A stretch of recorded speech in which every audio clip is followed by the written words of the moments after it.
material presented in this webinar and recording is for educational and informational purposes only and not for the purpose of providing legal or financial advice.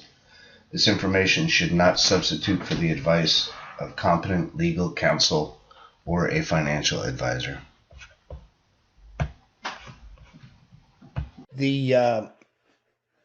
I guess what you're trying to do now is try to figure out how to help more investors instead of just going to work and working for one specific servicing company. You're trying to branch out now because notes have started to become such a popular way to make money, and you want to go out and support and help some of these investment funds. Is that correct? That is correct. And one of the biggest pieces that a lot of investors and hedge funds don't think about, other than Kevin Cordell, is being compliant and following rules and regulations and the laws. And they don't realize that it can get them into trouble, and it can cost them a lot of money if they get a sophisticated borrower on the phone to somewhat entrap them in breaking the law unknowingly, or sometimes the investor just doesn't care. But those infractions can cost you a lot of money. For every FDCPA violation, which is the Fair Debt Collection Practice Act, every infraction that you break with a borrower, it's $1,000. And it can actually, be enforced. It's not something that, the borrower can just go away unless you make them go away. You will find borrowers who will send you a letter demanding for you to give them restitution for your wrongdoings on violating FDCPA. Very important. Yeah, I agree. You can go to conferences and you can hear, but deadbeats talk about how they've made money off of ignorant investors who did not know what they were doing on attempting to collect a debt that they actually owed. And the biggest piece of the puzzle is sometimes they get their debt forgiven because you have broken the law. Exactly. Yeah, I've been to those conferences myself, and actually hearing from attorneys that have gotten up on stage and have gone through things that half the audience was cringing, just couldn't believe that they were out there contacting borrowers before they purchased the note and all the wrong things. It really is kind of a scary place, and of course we want to stay as compliant as we can and actually be in the borrower's best interest to be compliant and to help them out of a bad situation that they're in. And that's always been No Conference's strong point, and we want to continue that. And that's one of the reasons why you're on the call tonight, Sabrina. I really appreciate that again. Now, as far as your being able to take a portfolio that someone has kind of already decided it was trashed, can you elaborate more on that? Like, give me maybe a specific case study where there was a borrower that went into bankruptcy, Chapter 7 bankruptcy on a first position note, or can you dig through your archives or something like that? Well, I had an investor who had purchased some loans, and they were more concerned about getting the seconds performing, and they had pretty much written off all of their loans that were bankrupt, whether they were a 7 or a 13. It just wasn't something that they were interested in. And I said, well, why haven't you done anything with these loans that are in bankruptcy? Well, they're Chapter 7, and properties probably aren't worth anything, and I just don't want the hassle. And I said, well, why don't you let me look at those loans and see what I can do with those loans? Well, what are you going to do? Well, I'm going to do some creative thinking outside of the box and see what I can do with those loans. But I'm not recommending that you foreclose. And these were all loans that were in first position, probably $20,000, $30,000 properties, Mm-hmm. and he just didn't see the value in those loans. And so the first thing that I did was I utilized the door knocking service to do a door knock just to verify if the properties were vacant or occupied. Every single property were occupied, But I told them to do the door knock, but not to pursue anything in reference to the debt. Just wanted to verify occupancy on the property. So we Okay, so verified that can all. you run me through that, Sabrina? I'm sorry to interrupt you, but Okay. so the door knocker shows up. This is a hired service that you've been able to handle or hire a company to go out and knock on the door for you, even though this property may be 2,000 miles away from your office. Is that what you're saying? Yes, absolutely. Okay, and then the door knocker shows up at the door, and so how does that actually transpire? The conversation when the borrower opens the door and says, "Who are you?" And the door knocking service said that they were actually just doing a property inspection for the financial institution that owned their note and mortgage, and they were just verifying that the property was occupied. Perfect. And they offered my phone number. Would you like the investor's phone number so they can reach out to you or you can reach out to them? But we don't really know. This isn't our loan. We're providing a service for the financial institution. And as a financial institution, you have a right to secure and protect your asset. So you're still not pursuing the debt at this point with someone that you know that is either in an active bankruptcy or a discharge bankruptcy. Nice. So I get my reports back, I get photos, and I'm looking at these photos, and even though the property values aren't high, I see pride in ownership. The grass is cut, flowers planted in the yard, curtains hanging up at the windows, all key indicators that whomever's in this home has made this home, and it's not a temporary place they want to be. Right. It's home to a family. It's home. So they have my phone number, but they haven't really reached out. So what else can I do? I look at the docket, and I see who the bankruptcy attorney is, and I reach out to the bankruptcy attorney. Do I have permission to contact your client? Do I got a yes? Do I got a no? So the two that I got the yes for, I also did some inquiring with the attorneys. Well, why didn't you have them sign a reaffirmation? Because I've done a property check, I've done an inspection, they're still there, they haven't gone anywhere. Why didn't you have them sign a reaffirmation? Well, the property is way upside down. They owe over $100,000 on a property that's maybe worth $40,000. I'm not going to advise my client to sign a reaffirmation on that, which makes sense. Sure. So I look at what they paid for the notes. One of the notes, they had paid $1,000 on the note. $1,000 on, because it was a multiple tape purchase. So they had put a value on everything they were purchasing. So I say to the investor, well, this is still a win because you paid $1,000 for it. I understand that you weren't going to do anything with it. So let's see if we can get them to sign a modification agreement. Nice. Well, why would you do that? Well, because now I'm getting them to make a commitment to a reduction on their debt, and I have a new contract in place, which now voids the old one. Beautiful. And I just want to interject here for 1 second, Sabrina. I know that we're moving kind of quick through the terms, and we're moving really fast, diving down into some really hardcore stuff. If people are having questions, please write them into the questions box, and we'll try to cover them at the end of the conversation. And if not, you still have those questions that have not been answered, we will be set up to receive emails to continue the conversation. Because if you're worried about reaffirmation, all the nice terms that you're getting here, your questions will be answered. I just wanted to throw that in, Sabrina. Sorry. Okay, that's all right. So the investor was like, well, it's not really worth my time. I said, okay, you have a $40,000 loan. You do a new AM. You don't have to do it for 30 years. Maybe let's do it for 15 years. Do it at a fair interest rate. You're still going to make money. If this borrower makes 4 payments, you at least made back what you paid for the loan, and it was worth your time.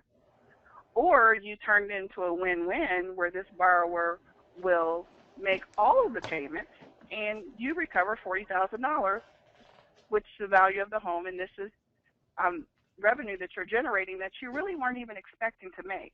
Or you can turn it into a performing loan for 12 months and then sell it to another investor who would like to house that loan in their portfolio. Wow. That's powerful. So that's what we did with one of the loans, is that we actually convinced the attorney to get their client to agree to a modification. We did it over a 15-year period at a 6% interest rate, and we even got them to put a $2,000 payment down. So they actually paid for the loan with the down payment. Wow. So I guess you could attribute this whole thing to basically your investors' lack of education as far as bankruptcy to even think that there was any value on this note at all. Correct. Wow, that's great. And just to give you guys some numbers in reference to this particular loan, he paid $1,000 for the loan. We ammed it over 15 years at 6% at a $40,000 UPB, and we did a principal reduction in order to get to that. If they were to pay the whole entire 15 years, their monthly payment would have been $337.54, and total payments collected would have been $60,750.02. That's paying for at least a kid's college education if they go to an economical school, if you want to look at it that way. Nice. And it's a lot higher return than you would get with your money sitting in an IRA collecting dust. That's wonderful. Yeah, and that all just goes to they were just about to throw that loan into the garbage. And, and some investors think, well, someone will die or they'll sell the property and that's when I'll get my money back. But there are things that you actually have to think about. Are you actively checking taxes to see if this loan's on a tax sale? Do you have a responsible buyer that's going to pay their taxes or going to pay their homeowner's insurance, that you won't lose it to tax sale or you won't lose it to a fire, and then all you have is level ground that secures your loan? You have to think about those things too, about putting a loan on a shelf, as a lot of investors will say when it's a loan that they really don't want to be bothered with, or it's a loan that they don't really feel like it's an asset at the time of purchase. Make sure you do your upfront due diligence on that loan if it's a loan you're going to put on a shelf. And if you put it on the shelf, you should do some type of due diligence on that loan every 3 to 6 months. And so some of that due diligence would be what now? To check on taxes? Is that what you're saying? To check taxes, to send them out a letter requesting proof of homeowner's insurance if the loan's not escrowed.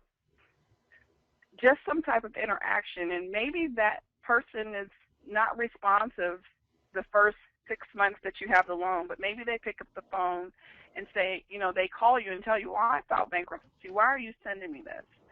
And it's a way for you to open and engage with that borrower. Well, I'm not really pursuing the debt. I'm just making sure that my collateral is okay. So you're allowed to protect the property, but not actually chase the borrower. Correct. And you document those conversations and those phone calls and what type letters that you send to your borrowers. Any letter that you send to the borrower, make sure you have a bankruptcy clause on it, stating that you're not pursuing them personally in reference to that letter. Whatever correspondence that you send, you make sure that you have some form of verbiage on your letter in reference to bankruptcy if they filed, and that protects you. Got it. So you keep every copy in case you end up in front of a judge. Is that what the reason is, or for documentation? Yes, that is. Okay. Time. Yes. Mm-hmm. Excellent. So does it matter between Chapter 7, Chapter 13? Let's just kind of poke around at that a little bit? Well, if the Chapter 13, if it's closed, you still need to, you still need to protect yourself. You still need to document. If it's an open 13, you really shouldn't be doing too much reaching out to the borrower. You need to make sure that you either have filed your proof of claim, filed for, make sure that if you've purchased it, you've transferred the claim if it was already open at the time of purchase. So Chapter 13 is a little bit different than a Chapter 7. Okay. I don't know much about bankruptcy, so I'm going to let you go with that, Sabrina. You can, if you want to differentiate a little bit for people, to say that a 13 is more of a debt reconstruction and a 7 is, what are the differences maybe? Well, a Chapter 7 actually gives a homeowner a clean slate, so they think, where you can't pursue them at all, and they can walk away, and you can't pursue them for a deficiency balance or anything, where in a Chapter 13, there's a restructure, and there's a plan that's put into place, a payment plan that extended over a period of 5 years to address the current mortgage payment and the delinquent amount of the loan. And depending on if you're in first and second position, sometimes there can be a cram down if this is the primary residence of a homeowner. And even though bankruptcy is federal and the laws are supposed to be the same across the board in all of the states, sometimes you will find trustees handle bankruptcy differently in different states. And I don't know why, I can't answer that question, but the trustees are not all the same, and they do not handle bankruptcies, meaning a Chapter 13, always the same across the board, across all the states. I don't know the answer to that. I'm just pointing that out to you. If you're comparing apples to apples, if you had a foreclosure, not a foreclosure, but if you had a Chapter 13 in Ohio, and then you had a Chapter 13 in Pennsylvania, and wondering why the trustee is doing something different in Pennsylvania than they're doing in Ohio, you will find there's some differences in how they handle those. Interesting. Very interesting. So now, maybe you can give us a little direction on the kind of a similar situation, except now you're in second position. You own the second position note. Are things exactly the same, or do things change? The game changes. Well, it changes if there's equity or if there's no equity. Okay. So let's get into that for a second. When you say equity now, let's use an example. We have a house that is worth $150,000, and there's a $140,000 first mortgage. So would you consider that equity above the first mortgage? Is that what you're talking about with equity? Yes. It's not a lot, but it's something. It's something that's protecting part of your second mortgage, let's say. Mm-hmm. Okay. Mm-hmm. Even then, in a Chapter 7, before you reach out to the homeowner, you need to get permission from that bankruptcy attorney to have permission to contact the borrower. Don't just go guns blazing to contact that borrower, because it can cost you in the end. But once you get that green light from the attorney to be able to contact the borrower, just because you get the green light from the attorney does not mean that you're going to get a cooperative borrower. So you have to be careful of your approach with the borrower, especially when you don't really know what the situation is with the first. Nothing's reporting on the credit report. No, you can't find anything online in the county that there's an active foreclosure, but you don't know if they're a payment behind, if they're current, if the first decided to modify their loan. So you need to walk in trying to at least be the borrower's friend and not, I want my money. Sometimes Perfect. it gets you a lot further ahead if you take the approach that I'm just trying to check on you. I'm trying to see what's going on with your first. Are you current? Have you requested a modification? And they said, well, how can I request a modification? And I filed a chapter 7. Well, you can. We live in the United States of America. And because even the first lenders have taken such baths, sometimes even after chapter 7, they will still offer a modification on the first with the mindset, I'm going to get them to execute new documents. Hmm. The consumer's not thinking that, but the financial institution's thinking that. Yeah, So I've never explored that area either. Interesting. so you communicating, you interview them. Well, what if you talk to them and they're 3 payments down, but the first hasn't started foreclosure, but you think that they might be on the line to maybe start foreclosure because they haven't been able to cure their delinquency even after they filed their Chapter 7. A couple of things can happen. They can convert their 7 to a 13. And it's like, how? Because it's still a secured debt, and they can do that within the time, not long after they've been discharged from their 7, but they still want to keep their house. You find out why they filed their Chapter 7. Was it their house, or was it all the other bills? Was it medical? Was it credit card debt? You have to find out the core reason on why a borrower filed a Chapter 7. Hmm. And that'll tell you a lot about what their intentions are. If they're going to take advantage and live as long as they can live for free, or if they're going to try to make this wrong right. Yeah, And and I'm sure go ahead. most of the cases they will try to make the wrong right, and a lot of people have been coaxed into going into bankruptcy, in my opinion, for the wrong reasons. I don't know if you've Correct. seen that as well. Correct. And so then I get on the phone and I start, digging in. Well, did you have a life changing event? Did someone get sick? Did someone lose a job? Um, why are you past due on your mortgage? Let's look into some community agencies that may have some monies available to help you reinstate your first, or to help, even reinstate the second. But you have to get them on board, and you have to get them involved, and you have to engage with the homeowner in order to find this information out. Sure. And sometimes it takes a lot of time. This isn't just an overnight process. Sometimes this can take 3 to 6 months in engaging with them, but never get frustrated. Or if you are frustrated, you don't let the homeowner know you're frustrated. Let them feel that you are now the olive branch, and you're going to help them get back on track. With their first, you still have your second, and you can tell them that you might modify that. You may do a principal reduction just to get them back on board to start making payments on the second mortgage.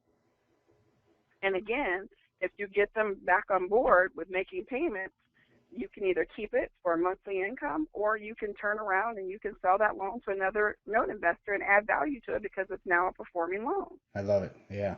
That's great. Well, that's good. Now, would you recommend to investors, because we have a lot of investors on this call and people that are going to be reviewing this recording later on, that are investors that have shied away from purchasing notes that are currently in bankruptcy, just for the simple fact that they don't have the education. And I'm sitting here with my hand up in the air because I'm one of those persons. I'm one of those investors, and I'm waving my hand right now. Please enlighten us, if you would, on what how you would recommend to another investor or for yourself on purchasing notes that have been previously in bankruptcy or are in active bankruptcy as at the time of purchase. Well, I would say some of those loans are more valuable than some of the loans that you put more value on during your purchase. I say that loans that are in bankruptcy are the diamonds in the rough. It goes totally against my theories. So please elaborate, because I think a few people just when sat you up can knock on forward a too. door, when you get permission from a bankruptcy attorney to make contact with a homeowner, and maybe they decide they want to do a deed in lieu of foreclosure, and you can get them on board to move out. You give them a little bit of money. The house needs minimal repairs. You put it on the market and you sell it, and you make your money back very quickly. You have to think of people that file bankruptcy are looking for a way out.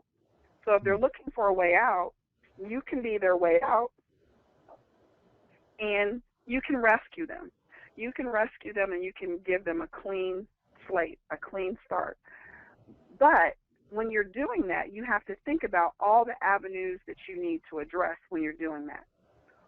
If you get a loan that's in bankruptcy and you get a borrower who's willing to do a deed in lieu of foreclosure, whether you're the first lender or the second lender, if there's equity in the house and there's value in the house, you still have to do some explaining to the borrower depending on your position. And what I mean by that is that if you're in first and they're the second and they're non-cooperative and they won't take a short and there's not a lot of wiggle room and they won't move, they won't budge because they think that there's some more money to be made, you have to explain to the homeowner, even though I'm taking this deed in lieu of foreclosure, I may still have to go all the way through with the foreclosure action. And the reason I'm going to have to do that is I'm going to have to eliminate the junior. Oh. But while you're doing that, you could be repairing the property. You've gotten them out. You're getting the property. You can be getting the property ready for show, and actually let people that's going to go to sale to bid on this property. You can let them through. And I don't mean put a lot of money in it, but just clean it up, make it presentable. If you're going to lead investors into a property that you now own, contingent upon the second. Got it. And you also, one of the things that you also do is that when you're doing a deed in lieu of foreclosure, always, always, always get a limited power of attorney for a real estate transaction, because you never know what may come up. And just because the borrower is willing to sign today does not mean that they're going to sign off on something tomorrow. While you have them on board, make sure you get everything that you need from them.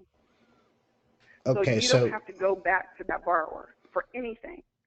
Okay, so the borrower's on board today, and they're all happy, and they think that Sabrina is the nicest thing to come along. There are certain things that you want to have locked away, and you're saying that that's a limited power of attorney? Mm-hmm. Absolutely. And yeah, I always thought that a borrower's authorization was enough, but I guess the limited power of attorney goes even further. Yes, it does.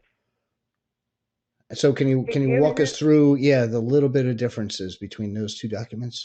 It gives you the ability to negotiate on their behalf in reference to that piece of property in that real estate transaction.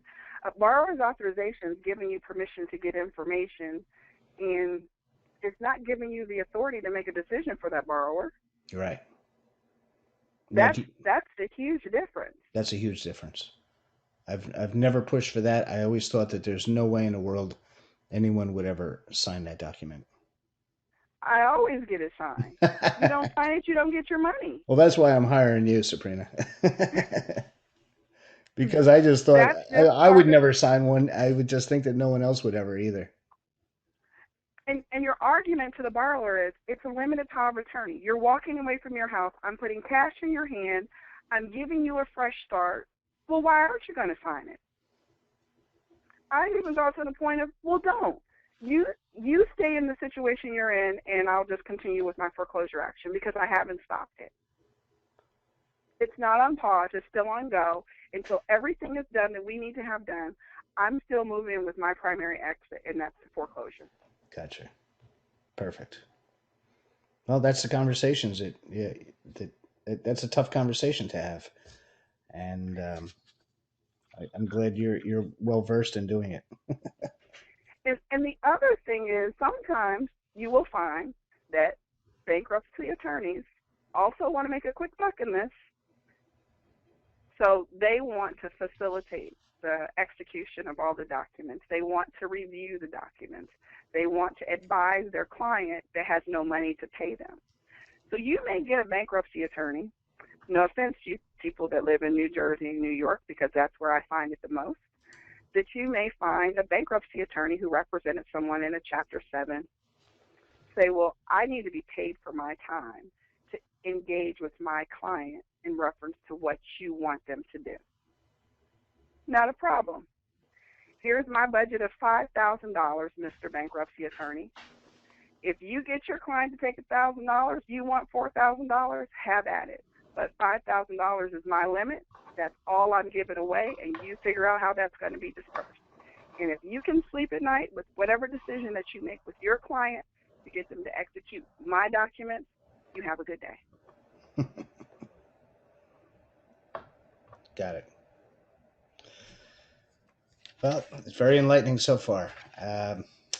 Now, as far as doing some preliminary research before you buy a note that you know or you have a good idea that is in bankruptcy, where can you actually find that information? You broke up. I'm sorry, Mike. I didn't hear the question. Sorry.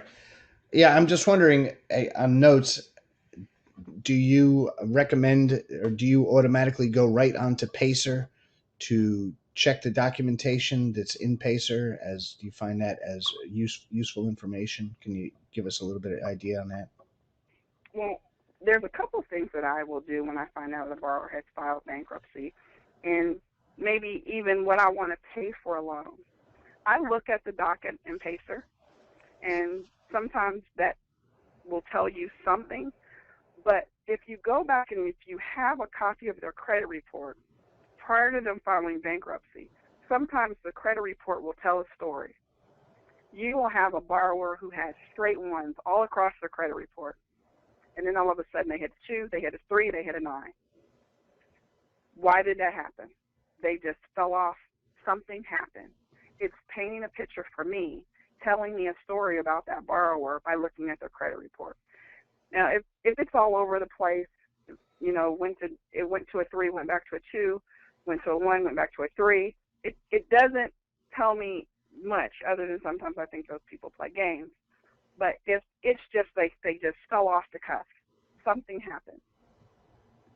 So I start looking at age on the credit report. I start looking at what type of industry they worked in. You will also find that falling off the cuff on a lot of people who worked in the mortgage industry during the mortgage boom, because a lot of them did a bunch of things that they shouldn't have done either. But it tells you maybe what type of person you might be dealing with. It can tell you personality. It can tell you if they're going to be arrogant. It can tell you if they're going to be humble and they want your help. And I know that's some of you guys are probably saying, she's nuts. No, I'm not. I've done this for a long time. And the credit report and the docket can sometimes paint a picture for me. And 9 times out of 10, if I look at it the way I'm telling you that I look at it, I'm not wrong. Great. It's just been my approach on how I approach that individual to see how I can get them on board with me. Interesting. And that you just touched on something that is very interesting. And it didn't even cross my mind. Would you be interested in helping investors do some due diligence prior to a note purchase? It depends on what it is, and depends on how much time that it would take. Generally, when I was working for an investor and we did note purchases, we split it up into 3 different sections. Okay. And one of the things that I did was I actually looked at the picture, is what I would call it, and I would do an analysis on the borrower and just kind of paint a picture. And it didn't take me very long, but like tax checks, I had one person focus on tax checks. And sometimes I would even farm that out to India because it was cheaper, and as long as they had good instructions, they were able to do that. I had one person pull value. It wasn't just me doing it all. I created a team that specialized in certain areas of the note purchase. Well, that's what I mean. And then Okay. Yeah. I mean, talk about the whole assistance.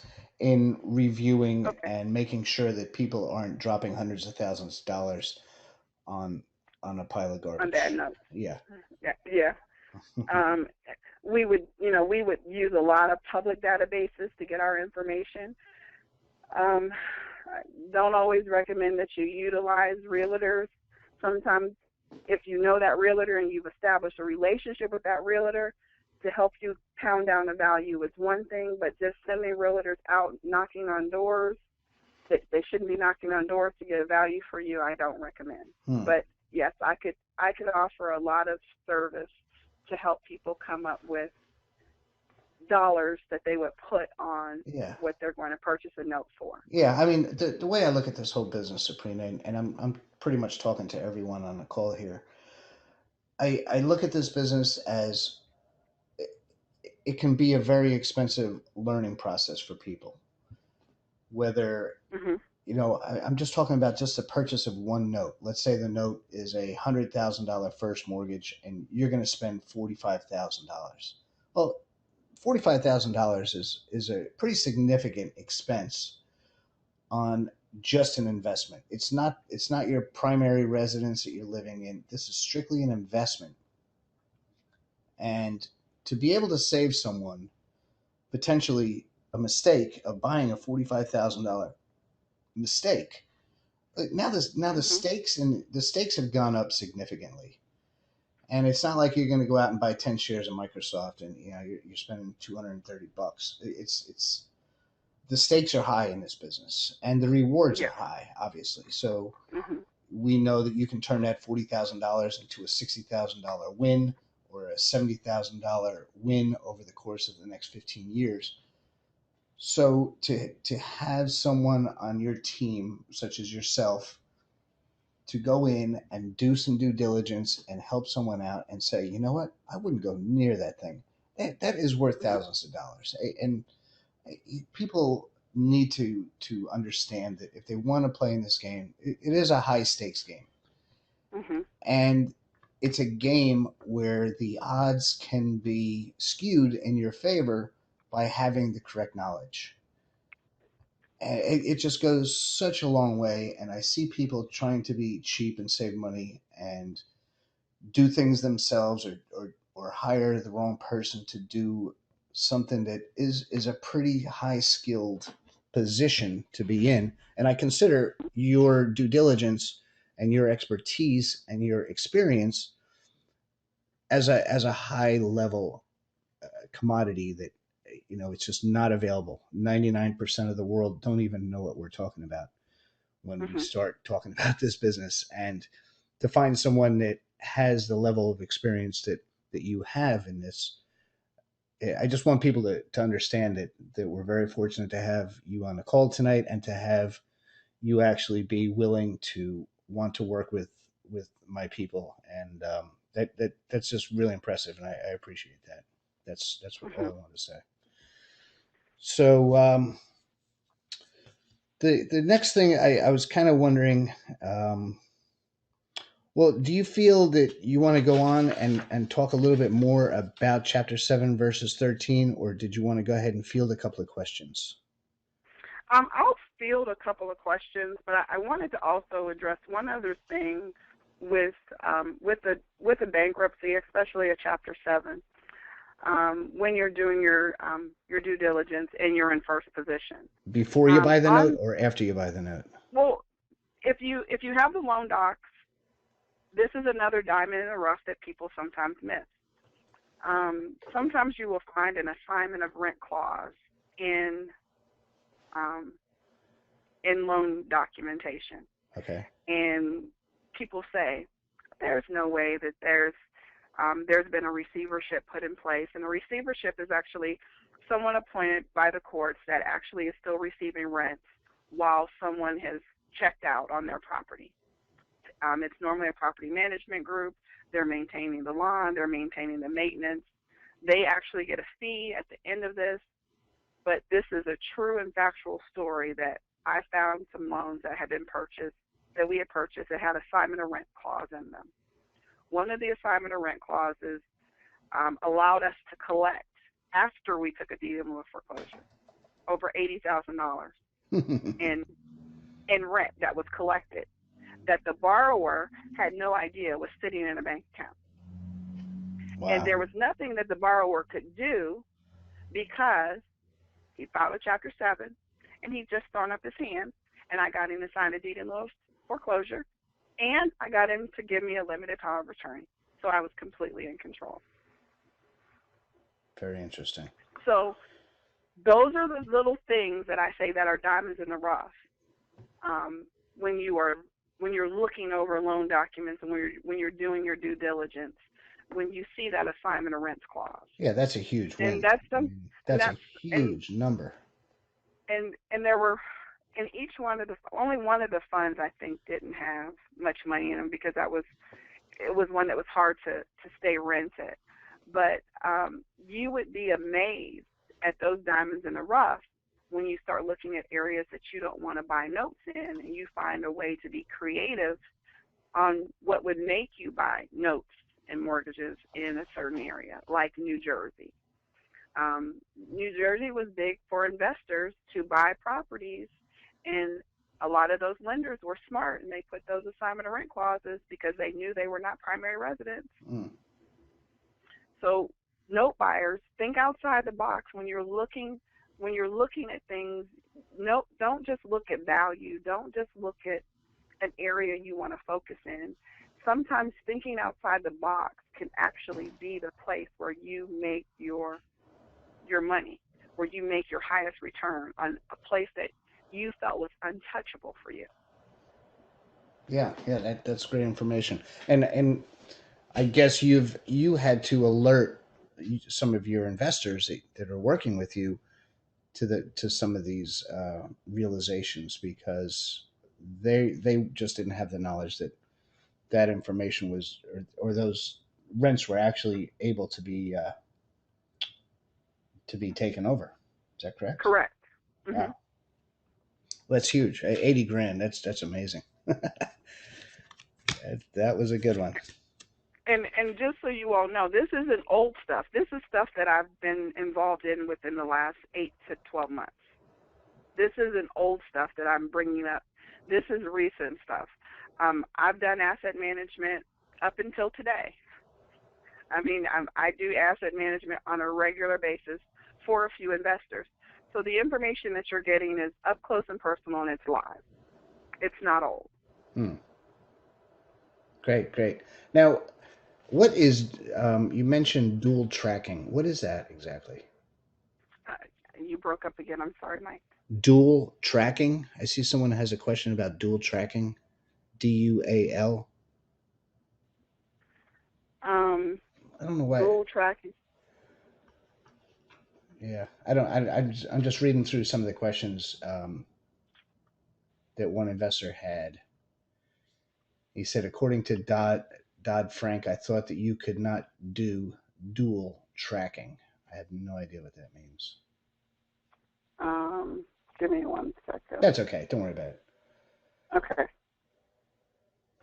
So let me just let's see, read off a couple of questions here.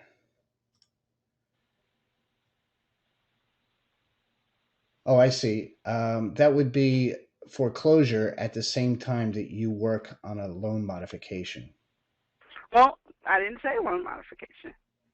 I said foreclosure and the deed in lieu of foreclosure. Oh, I see. Yeah. So I yes, can do that. you can. If I'm working on a modification, absolutely, that foreclosure file is put on hold. That is true. Okay, explain that one more time. I'm sorry. If I'm working on a deed in lieu of foreclosure, that does not make me stop my foreclosure action. It does not, because they can change their mind at any given time. That foreclosure action is not dismissed until I have all executed documents in my hand, and I that's see. when I close my file with my attorney. Okay, so But if I'm working on a loan mod, that file is put on hold. Yes, it is. I see. Okay, great. Now, do you? I think this is an easy question, but obviously, do you recommend using an attorney for deed in lieu of foreclosure? Yes, I do. as far as preparing the documents. Yes. Preparing the documents, and I will shop price for those documents. I don't always utilize the attorney's office that's doing my foreclosure, but most of the time I do. But if they come with some ridiculous cost to prepare some documents for me, I will always go to a plan B. And if it's a place where I've done the a deed in lieu of foreclosure before, more than likely I will do the documents myself, and I have a friend that's an attorney, and I have her look them over. And look them over. Perfect. That's great. Mm-hmm. That's good. Okay. Let's see. Another question. Maybe you could just drill down a little bit on what a reaffirmation is? Reaffirming the debt. Reaffirming the debt is basically that they reaffirm their debt even though they've gone through a Chapter 7, and this is more along the lines on a borrower who it's not about the house that they're filing their bankruptcy. It's about medical bills. It's about unsecured credit cards that's eating them alive, and it's causing them to have a challenge to make their monthly mortgage payment, or it's taking up all of their extra cash to pay those credit card bills, so they will reaffirm the debt. That used to really be big on borrowers reaffirming their debt in the Chapter 7, but you get it now, but you don't get it a lot. I see. But what you will get in a Chapter 7 is that you will have a homeowner that is current at the time that they file their bankruptcy. They will continue to pay their mortgage, and that's what the bankruptcy attorneys is telling them to do. If you're current and you're following and you're abiding by the agreement that you entered into, and this isn't really why you're filing bankruptcy, so what, who cares? Most of the time, the mortgage lenders are not returning those payments. They're applying the payments because they don't want the hassle. But here's a bump in the road. What happens to this borrower who's been discharged out of bankruptcy for 3 years, and all of a sudden they become delinquent? What do? You follow the same steps that I provided to you at the beginning of the call.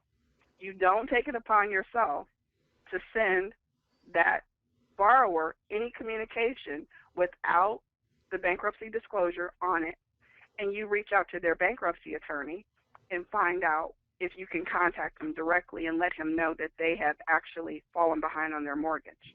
Even though the bankruptcy attorney has not been in the picture for 3 years. Even though he's not been in the picture for 3 years. You still, to cover your own behind, the first phone call is that you find that attorney. Well, what if I can't find him? Well, then you tread very lightly on what you do.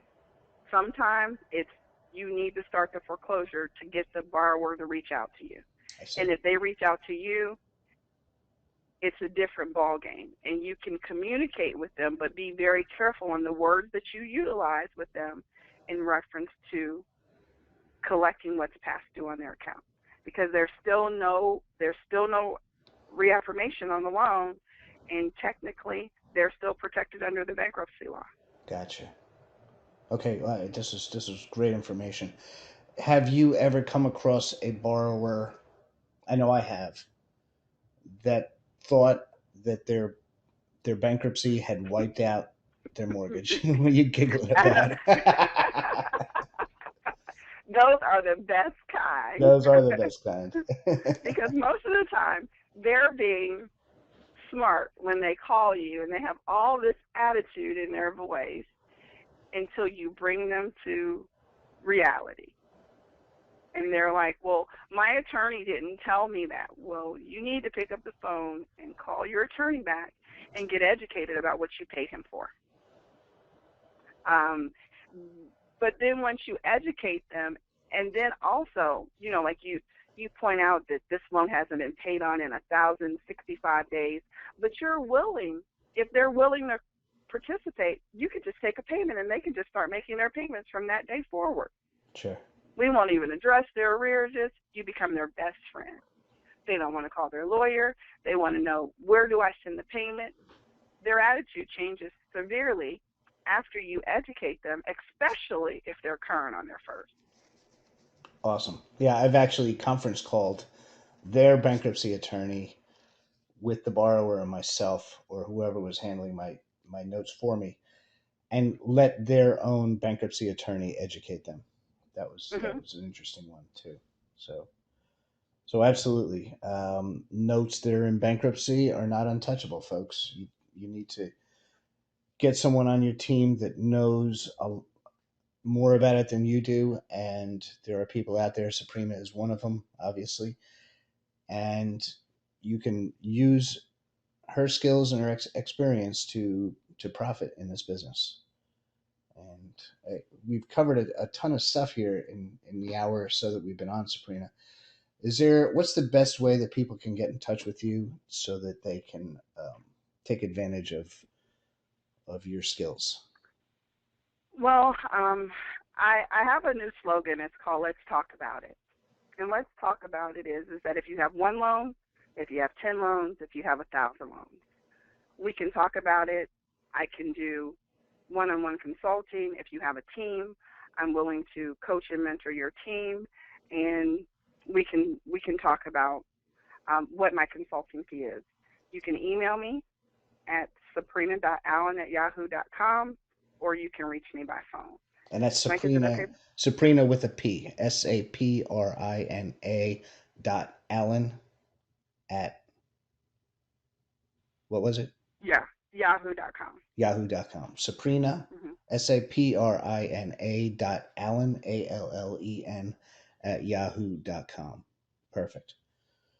Perfect. And what else do I see for great questions here? I think that's about it. I I know that you really flew through this thing tonight, and this hopefully will be available in a recording format in the next few days. If I don't make that available, please email me at mike@noconference.com. And make sure you get a copy of this. You can go through it slowly to kind of figure out what in the heck Sabrina was just talking about, because my head is spinning.